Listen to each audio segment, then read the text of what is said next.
Good morning, viewers. This is your host, Hina, with the program Morning with Jesus, once again with you. And today, when I woke up in the morning, when I offered my prayer, I just thought about it that in many churches, I have seen that the community sits together early in the morning and they offer their special prayers when the priest is also there with them, because it's considered a special blessing, because priest is selected by the people. And this also gave me a thought about the high priest, that who the high priest is. And then I found that every high priest is selected from among the people and is appointed to represent the people in matters related to God. It means that it is believed that we can, if we want to progress, we have to have a high priest, means a person who is really close to God. But it still gives me a question in my mind. High priest, it maybe talks about the designations among the priests as well. But then I thought, who is the high priest in our life as the Christians? And then I thought that today with brother, we are going to talk about this particular issue. But of course, we need to take a break. And after the break, you will find Brother Robert sitting beside me, and then I will continue talking to him about the related thing, what the high priest is and who is the high priest in our lives. So viewers, just let's take a short break and then see you again.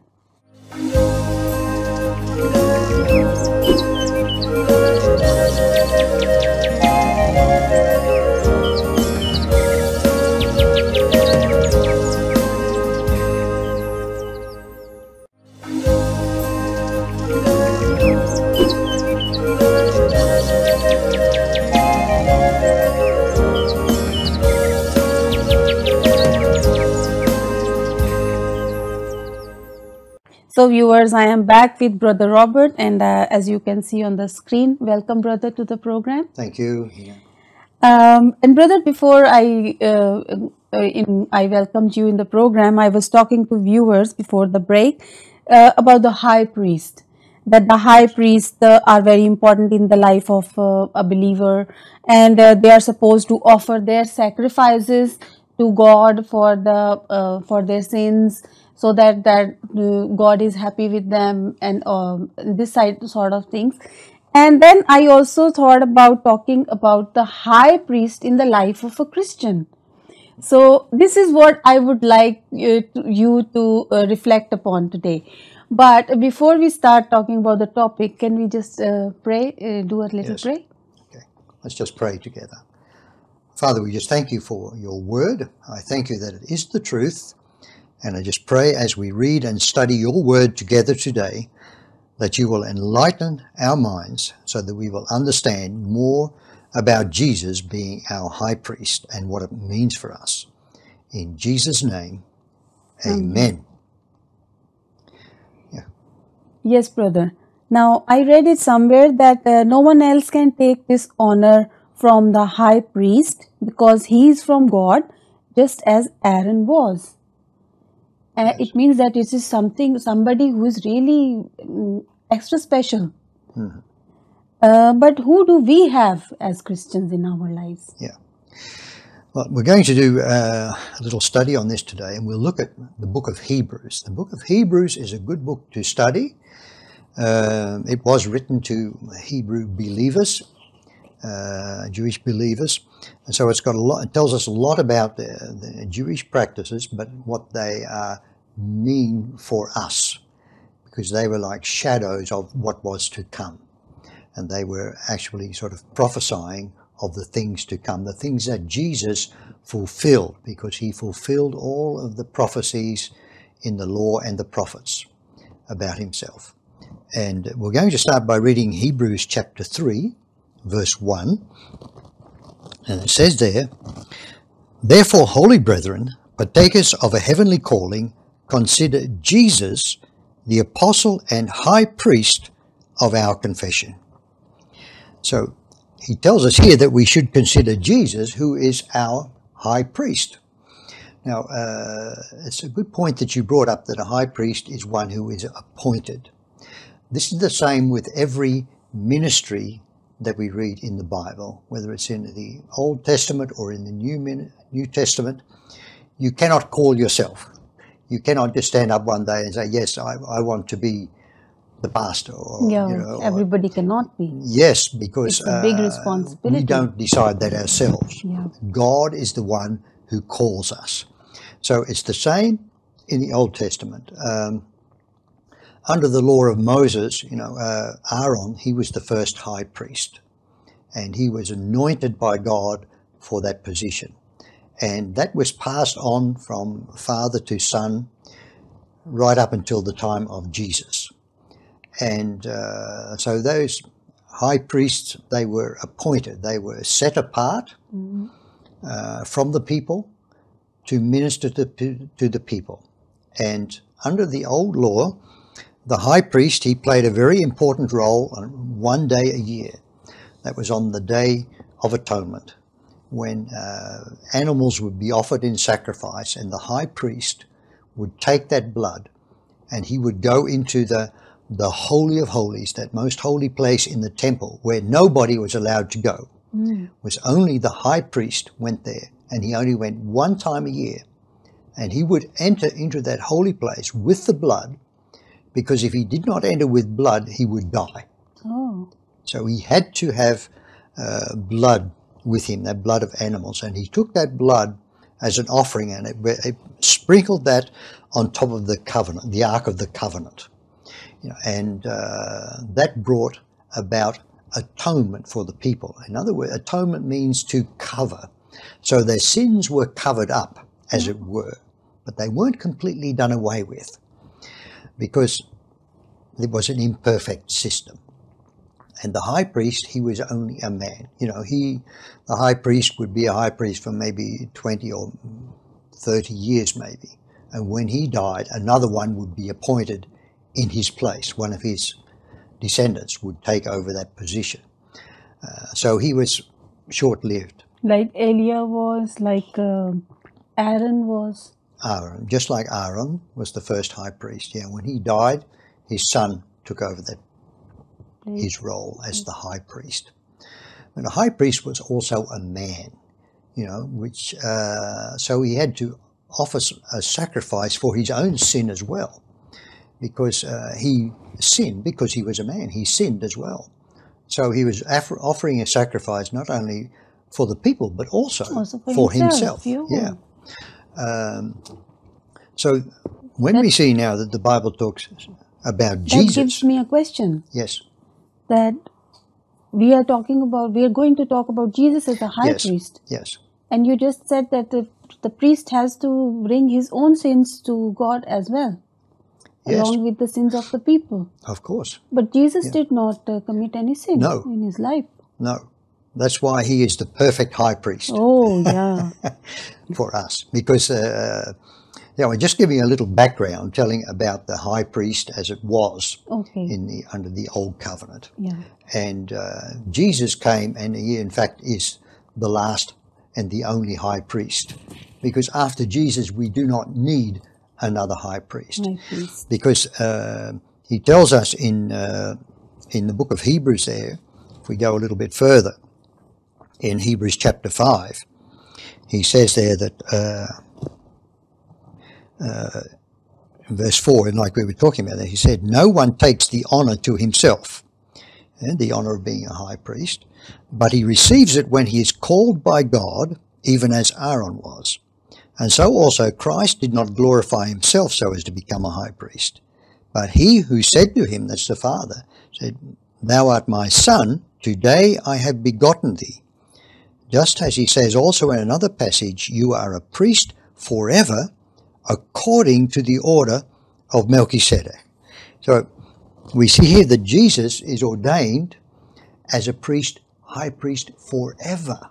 Yeah. Brother, I don't want to interrupt you because the conversation is going very interesting, but we need to take a break as, it's a tradition. It's a need of an hour. Yeah. So viewers, we will continue with the conversation after a short break.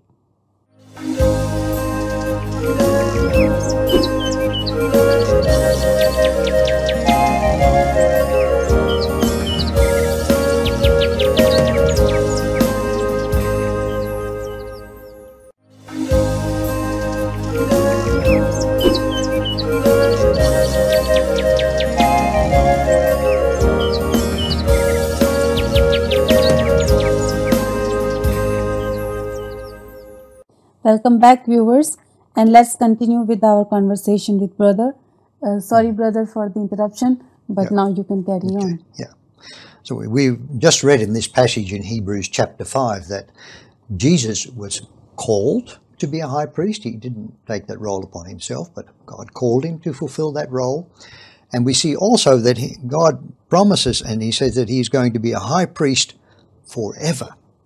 See, the high priests up until Jesus' day, I mean, they could only be a priest for maybe 20 or 30 years, depending on how long they lived. But Jesus, he is a priest forever.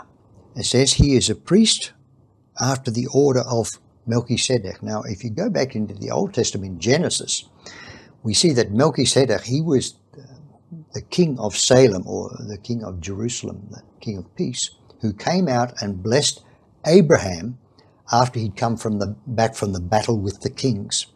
And so he blessed Abraham, and he gave him the bread and the wine, which always speaks of a covenant. Yeah. So he was speaking of the Everywhere covenant with in God. the Bible we see that. Yes, you can read it in Genesis.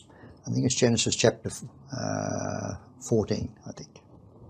But so we see that Jesus is appointed then as a high priest forever. So he lives forever. So he's not someone who has the human weaknesses of just a short lifespan. Also in Hebrews chapter 2, it tells us that when Jesus he had to become a man just like us, so he could suffer all of the temptations and things that we suffer in life. So he knows and understands our weaknesses. And that happened to him, that he had to face temptations in the wilderness? Sure. Not only then, but throughout his life and his ministry, because he was about 33 when he died. Yeah, quite young. So through those 33 years, I mean, the Bible says he was tempted in every way that we are tempted, but yet without sin. So Jesus did not sin, but he went through the temptation. He suffered that, but he endured and did not give in to it. So, but he understands our weaknesses, and that because he was also a man. Because when Jesus lived on earth, although he was God, the Bible says he left behind all of his majesty and everything as God to become a man. So he was just like you and I. You know, some people put Jesus on another level and they think, well, you know, Jesus, because he was God, I mean, he was different. You know, the only thing different about Jesus was that he did not sin. You know, he was not born with a sinful nature, and also the anointing of the Holy Spirit was upon him, you know, even from a young age, you know, because we find him even when he was about 12, you know, talking with the teachers in the temple, discussing things, you know. So, which is unusual. Very unusual. Everybody was surprised, you know, what this young boy, where did he get that knowledge from? Because Jesus learned that. He spent a lot of time with his father, because he said to his parents, I must be about my father's business. He was very conscious of who his father was. You know, so Jesus has been appointed then as a high priest for us.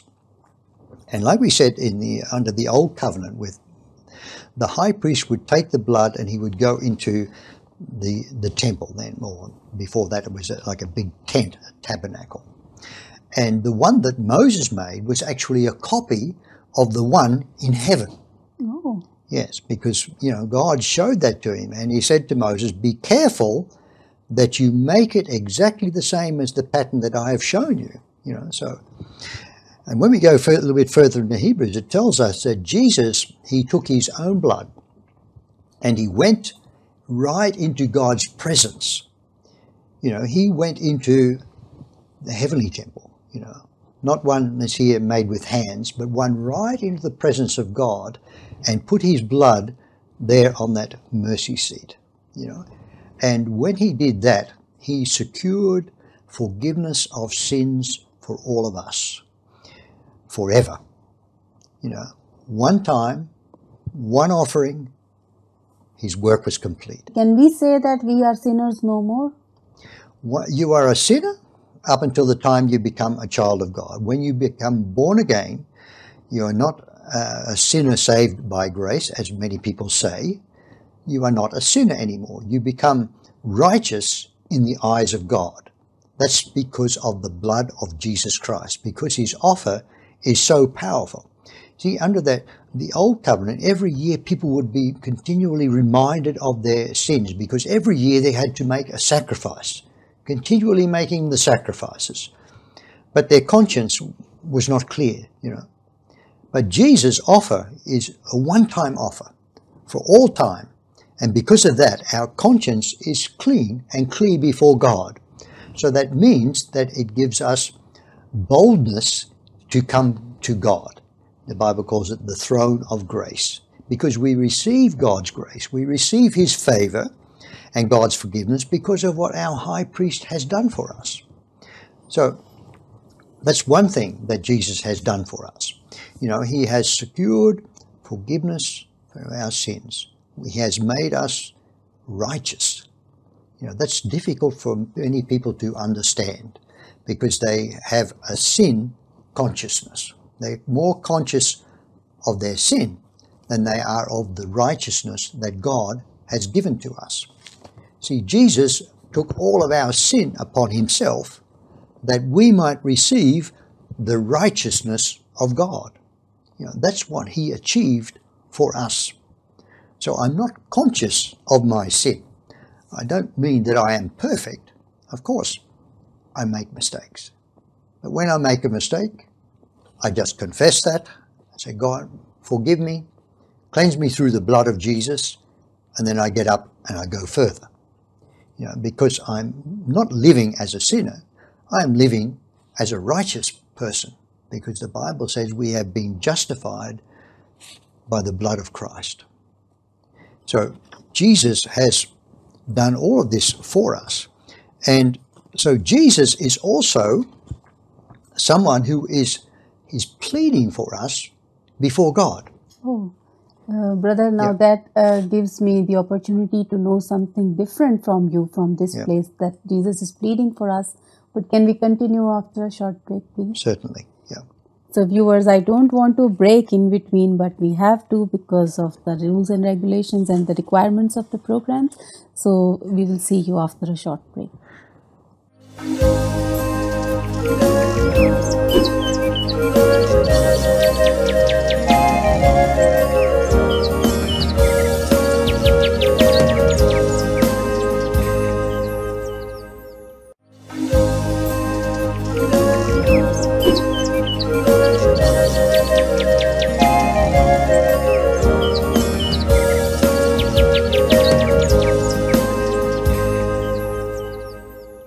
So viewers, we are back with Brother Robert, and Brother, we were talking about that Jesus is pleading for us before God. Yes, but just before we get into that, I just want to finish off this point.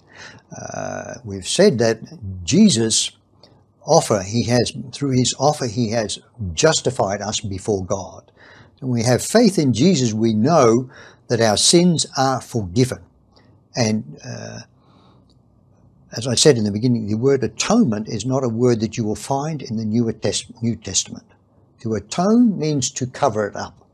But Jesus did not cover sin. With his blood, the sin was completely wiped out. Wow. It's just like you would write something on the board with chalk, that might be all your sins, then you take a duster and you just wipe them all off and they're gone. That's what Jesus did. He wiped out our sins of our lives. And that, I just want to read a couple of verses in Hebrews chapter 10, where it says here, in verse 19, "Since therefore, brethren, we have confidence to enter the holy place by the blood of Jesus, by a new and living way which he inaugurated for us through the veil, that is his flesh. And since we have a great priest over the house of God, let us draw near with a sincere heart in full assurance of faith." We have confidence to come into God's presence because of that offer of Jesus Christ, because of the blood of Jesus, because it has forgiven and wiped out all of my sin. So there is nothing between me and God. Wow. And not only has he wiped out my sin, but I've also received something on my account as well. that the Bible calls righteousness. Yeah, brother, I think we need to speak more about this topic, and I don't think one program would be enough for this. So I would like to continue with the same in the upcoming episode. So, Yes, we can do that. yeah, but thank you, brother, for the wholesome sharing today. And viewers, we have learned so much about Jesus as a high priest, and we will continue to learn that in the coming episode as well. But so far, the time is up. So, see you till the next episode. So, viewers, today's discussion was a wholesome, very fruitful for our spiritual growth with Jesus. And we have learned so many new things about Jesus as a high priest. We have seen that Jesus is the Son of God who has given his life for all of us. And we have also learned that he hold himself firmly in faith, because he was not only the Son of God, but in this world he was living as a normal human being like you and I are living. And for we do not have a high priest, we have him who was tempted in all ways. Just brother shared that with us as well, that when he went into the wilderness during the season, the Lent season that we also celebrate for the 40 days, over there he was tempted by Satan in all ways that any normal human being can be tempted for money, for food, for the wealth of the world.